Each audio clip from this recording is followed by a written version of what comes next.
Backed by popular demand, the ballad of Daryl and Gladys. Was it affected by your personal feelings for Mr Maguire? No. Gosh. The state anti-corruption watchdog today seeking answers to two main questions.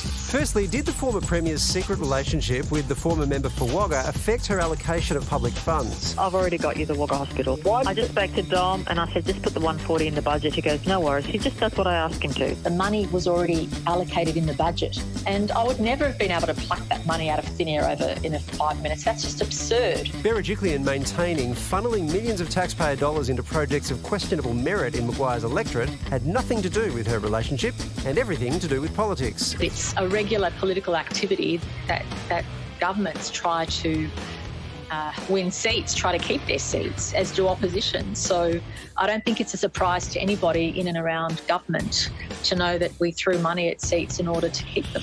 The second big question was whether Berejiklian turned a blind eye to Maguire's alleged corrupt activities. I'm getting a big tax return, I'm told. Just repeat after me, 1.5 million. I'm not going to say any such thing. No, just repeat it.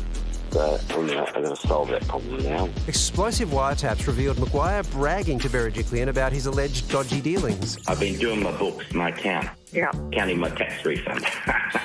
Good. And the good news is, William tells me we've done our deal. I don't need to know about that bit. No, you don't. Yeah. You do not. But Berejiklian says she didn't notice the red flags flapping forcefully in her face. I did not join the dots. I did not think there was anything I had to report, and if there was, I would have. And I didn't suspect him of corrupt conduct. And even after her private partner became embroiled in a very public corruption scandal. How do you reconcile sacking Mr Maguire on the one hand as Parliamentary Secretary and not having a suspicion that Mr Maguire engaged in corrupt conduct on the other hand? Well, as I said, it was that cloud, but everybody was subject to that cloud. The opposition was calling for it.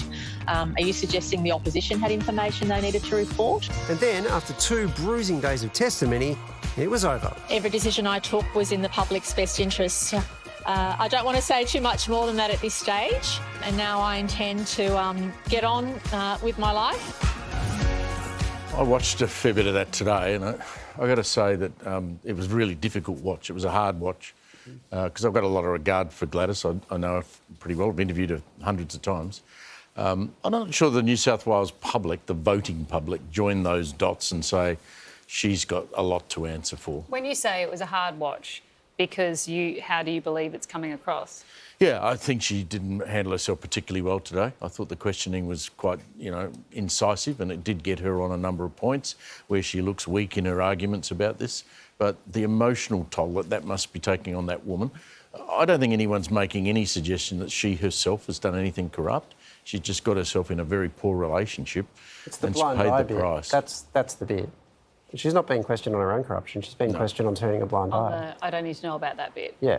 And the bit I don't get is at the end she goes, every decision I made was in the public interest. Well, she's just said, but everyone makes these decisions that aren't about the public interest, they're about winning elections.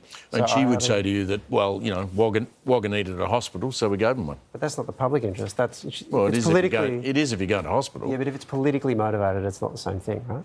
Yeah, well, as I said, it was a hard watch.